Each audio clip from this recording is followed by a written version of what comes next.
gitu. Baik. Ya kalau soal kecewa dengan Pak Ahok, saya juga sempat kecewa, katanya SMS-nya pasti dibalas segala gitu kan, tapi saya juga beberapa kali SMS nggak pernah dibalas gitu. Tapi yang dibutuhkan mungkin sekarang lebih dibutuhkan seperti itu gitu. Oke, Jadi menurut Mas Adi sekarang adalah dibutuhkan sosok yang tegas, keras dan tegas untuk mengatasi ataupun membereskan Jakarta. Seperti itu ya Mas Adi ya? Ya untuk saat sekarang, nanti setelah semuanya membaik baru kita bisa berubah lagi pelan-pelan, tapi lebih dibutuhkan itu sekarang. Bagaimana dengan salah satu ciri khas dari sosok Ahok ini yang ceplas-ceplos? Anda setuju dengan itu? Ya kalau ceplos-ceplos mungkin kita juga harus kadang-kadang juga harus mulai bikin malu orang gitu ya. Oke. Jadi kalau nggak ceplos-ceplos seperti itu kan masyarakat gampang dihasut. Jadi kalau sekarang seperti itu kan masyarakat yang selama ini LSM Ormas yang dituduh provokator apa kan udah mulai narik diri gitu kan, tiarap gitu. Jadi mungkin juga harus begitu juga gitu. Oke, Mas Adi. Ya. Baik, terima kasih Mas Adi terima dari kasih. Jakarta. Dan sekarang kita tersambung lagi dengan satu penelpon, ada Mas Dodi di Jember. Selamat siang Mas Dodi. Ya, selamat siang. Jauh ini ya, Mas Dodi silakan komentar Anda. Ya, terima kasih. Nah, begini Mas, saya setuju dengan judul acara ini sebagai tokoh muda inspiratif, betul memang. Karena di sini saya lihat penuh gebrakan, jadi ada kebiasaan-kebiasaan lama yang segera ditumbangkan. Artinya mereka yang tidak pro pada demokrasi, yang tidak pro rakyat, segera akan ditumbangkan. Satu gebrakan dari Ahok segera ditindaklanjuti dengan gebrakan-gebrakan yang lain. Dalam hal ini memang banyak yang terkaget-kaget. Seperti Pak ini, yang diwawancara ini termasuk orang yang terkaget-kaget, Mbak. Nah, jadi sudah biasa dalam suatu proses perbaikan itu ada yang terkaget-kaget, ada yang sudah bisa merasakan ada sesuatu yang baik. Oke. Mas Dodi, gebrakan dari Pak Ahok apa yang paling menurut Anda itu cukup membuat Anda sendiri terkaget dengan gebrakan itu? Yang membuat saya cukup terkaget itu keberanian beliau dalam menentang segala macam tindak yang akan melemahkan beliau. Bahkan dia menantang. Kalau seandainya nyawa saya, pernah saya dengarkan itu, nyawa saya yang harus melayang gara-gara saya mendengar, saya akan tempuh itu. Ya. Sebagai seorang Muslim, saya terkagum-kagum itu. Kami yang Muslim aja nggak seperti itu, tapi ini ada seorang tokoh non-Muslim tapi sudah jiwanya Nabi Muhammad itu ada di Ahok. Saya lihat di sini. Jadi dalam hal ini, Mas Dodi, Ahok Anda adalah sendiri tokoh KTP-nya Jember apa Jakarta ini sebenarnya? Kenapa? KTP Anda Jember atau Jakarta ini? Di Jember saya. Jember ya, sayang sekali nggak bisa milih nanti. Nggak apa-apa. Baik, Saya Mas mendukung Dodi, doa dari jauh, Mbak. Baik, oke, kita terima satu dulu, satu lagi ada dari Tangerang. Ini ada Bapak Ridwan. Selamat siang Bapak Ridwan. Iya. Selamat siang. Ya, silakan. Silakan, Pak. Iya. Dengan komentar Anda. Iya, selamat siang. Saya tinggal di Tangerang. Saya dari Tangerang. Ya. Ya, kalau kita bandingin Tangerang itu berantakan sekali jalannya. Jadi kalau saya lihat cara Ahok memimpin itu sudah benar. Kalau kita lihat zaman dulu, selama 2 periode Pak Sutioso, 1 periode Pak Faujibowo, itu jalan itu hari ini diperbaiki, besok sudah lobang lagi. Artinya transparansinya itu tidak ada. Nah kalau ini memang kadang-kadang saya juga kesel, Ahok kadang-kadang bicaranya sangat tajam. Tapi apakah kita mau membandingkan karena ketajamannya atau kita mau memikirkan seluruh masyarakat di Jakarta? Saya ini sedih, karena apa? Karena saya di Tangerang. Kalau Tangerang jalannya lobang-lobang banyak.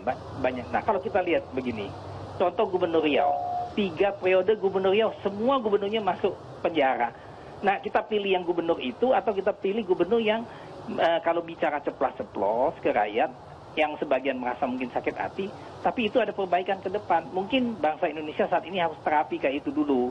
Nanti ke depan, apabila sama-sama pemikirnya sudah benar, mungkin tadi etiket, apa yang disampaikan itu, mungkin itu menyusul. Karena kalau kita anggota DPR, itu semua orang yang pintar kok, kita yang milih dia kok. Tapi semua tidak ada yang bekerja dengan baik, tidak ada hati nurani untuk rakyat. Oke. Ya toh? Semua kalau dulu Ahok pernah ngomong itu, yang saya tahu juga, ayo kita korupsi berjemaah, rame-rame korupsi. Oke. Nah, kayak itu pandangannya. Jadi tolong nggak usah diperdebatkan. Kita lihat kenyataan di lapangan bagaimana. Oke. Apakah ada perbaikan atau tidak. Kalau saya di Tangerang, saya 10 tahun saya lihat jalan saya lobang terus, gitu, karena gubernurnya terlibat. Nah sekarang wakil gubernurnya, bekas bintang film itu siapa, Rano Karno, juga diam, nggak bisa, karena apa? Sekeliling di bawah gubernur itu orangnya Ibu atur semua, jadi tetap masih cara lama dikerjakan. Baik. Itu kalau saya sampaikan. Baik Pak Ridwan, terima kasih atas komennya.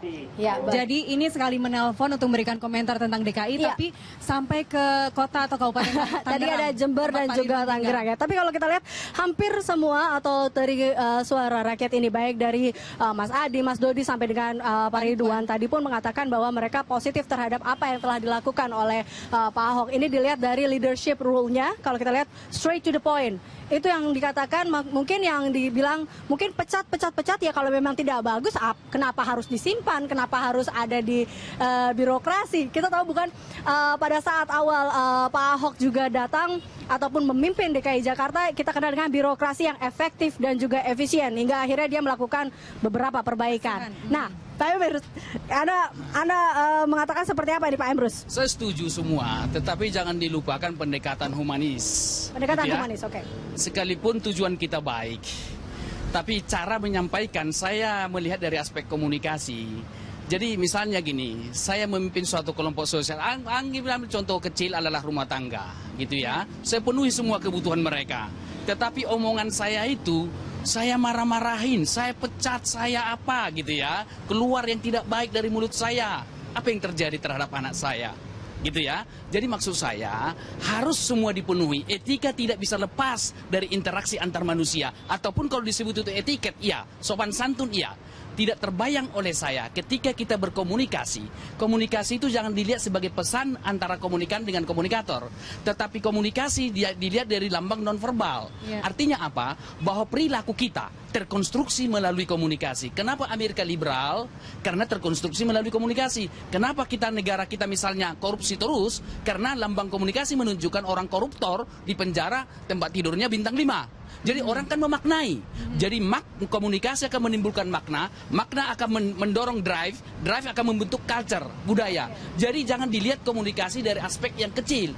Karena kalau komunikasi tidak beretika atau katakanlah tidak sopan, tidak sopan santun, itu akan terkonstruksi realitas sosial. Bayangkan, andaikan saya dalam rumah tangga selalu saya sebut sesuatu kepada anak saya yang tidak baik. Semua saya penuhi, sekolah saya penuhi, terbayang nggak perilakunya. Nah, oleh karena itu, semua kita lihat, tapi etika tidak boleh lepas daripada karena bagaimanapun tindakan dan perilaku komunikasi. Itu menjadi seorang teladan begitu ya, Pak Emrus. Panutan. Kalau Bapak dari tiga penelpon tadi ya, kita bisa lihat yang namanya ini bukan hanya warga DKI Jakarta, itu sudah menyakup rakyat Indonesia. Itu melihat apa sih?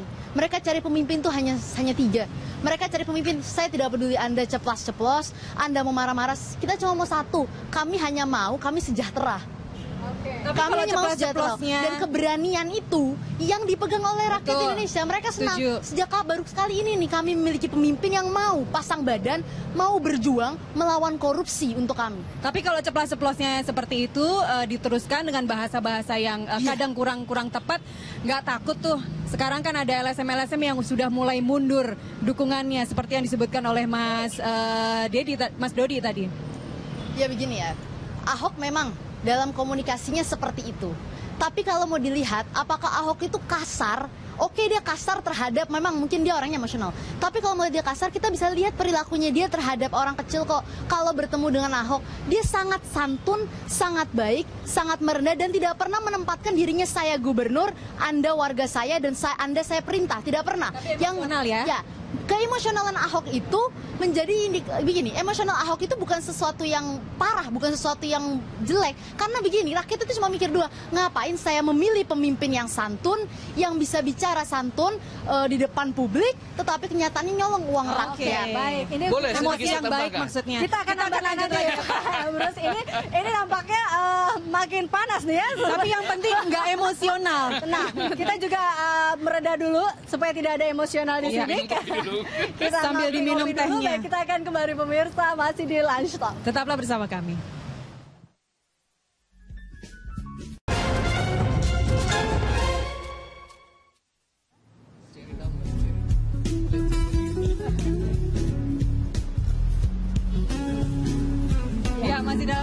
Talkshow kita masih membahas mengenai gaya kepemimpinan atau gaya komunikasi politik Pak Ahok. Dan saat ini kita bergabung lagi dengan satu penelpon. Kali ini ada Pak Hardi dari Jakarta. Selamat siang Pak Hardi. Selamat siang. Iya Pak Hardi, ini tanggapan Anda terkait dengan gaya kepemimpinan Ahok seperti apa? Iya, saya menikmati itu gayanya Pak Ahok ya. Apa yang membuat Anda begitu menikmati gaya kepemimpinan Pak Ahok ini? Iya, karena begini, Ahok ini ibaratnya masuk di dalam lingkaran setan semua ini, yang ada di dalam lingkarannya dia. Yang mana Pak setannya Pak? Ya itu yang tukang nyolong semua itu, Oke. yang termasuk yang sudah dipecat, yang sudah diproses masalah korupsi, Transjakarta segala macam, ya. Ya. Jadi itulah yang setan-setan semua yang bergentayangan di dalam pemerintahan DKI. Ya, maka itu memang ini benar yang dibilang sama presiden kita bahwa kita perlu revolusi mental. Makanya banyak yang terkejut-kejut, termasuk itu Pak Emrus Hombing itu kelihatannya terkejut-kejut, shock itu, sehingga kok dia bicaranya seperti mewakili Haji Lulung dan Taufik. Belum haji dia Pak. Baik Pak Ridwan, kami sudah menangkap poin dari Anda. Oke, baik. Maaf sekali waktu kami terbatas. Terima kasih Pak Hardi. Pak Emrus tadi dibilang shock Pak. Apakah mungkin yang shock itu sebenarnya bukan hanya Pak Emrus saja begitu ya? Kita di Jakarta ini kan multicultural begitu, multikultural. Iya, saya pikir dalam suatu tindakan pembangunan kita harus mengajak partisipasi masyarakat. Kalau pembangunan kita buat manusia sebagai objek, ya seperti ini. Tapi manusia harus dipandang sebagai subjek. Artinya pelaku pembangunan. Tidak sekedar kita hanya meningkatkan kesejahteraan, memindahkan dan lain-lain sebagainya. Tetapi nilai-nilai yang dianut oleh masyarakat, filosofis hidupnya, cita-citanya, kebahagiaannya harus kita perhatikan. Karena dia manusia. Oleh karena itu, manusia dalam konteks pembangunan partisipatif, manusia dianggap sebagai subjek. Kita ambil satu contoh misalnya. Katakanlah kita membangun suatu proyek, suatu kegiatan pembangunan. Di situ ada lahan yang tinggal di situ. Tanah mereka ada sudah sertifikat dan lain-lain sebagainya. Nah, kalau memang masyarakat di kampung pulau tadi ada yang sudah sertifikat, lalu yang bermasalah siapa? Apakah rakyatnya yang bermasalah? Bukankah BPN-nya? Artinya bahwa pemerintah daerah harus juga mempertanyakan itu ke Badan Pertanahan Nasional. Kok itu tanah negara?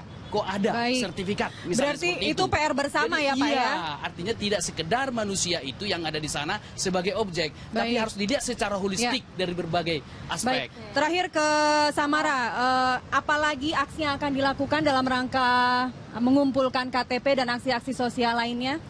Ya, kita tahu kita mendapat dukungan warga DKI Jakarta. Kenapa kita mengetahui situ? Tidak hanya Jakarta aja loh. Tadi ada Jember, ada Tangerang. Saya katakan rakyat Indonesia tadi. Rakyat Indonesia merindukan seorang pemimpin yang mau membela rakyatnya berani pasang badan. Ya kan? Siapa tahu nanti bisa jadi presiden. Ya kita nggak tahu. Tapi untuk kali ini sebagai calon gubernur Jakarta, kita yakin bisa mengumpulkan sebanyak-banyaknya KTP. Sudah tembus 100.000, bukan tidak mungkin bulan depan 100.000 lagi, bulan depan sampai 2016 pertengahan bisa 1 juta, dan Ahok bisa jadi gubernur DKI Jakarta pertama dari jalur independen. Nah ini banyak yang kejang-kejang nanti. Baik. Banyak yang kejang-kejang. Banyak yang kejang-kejang, banyak shock dan banyak setan tadi katanya.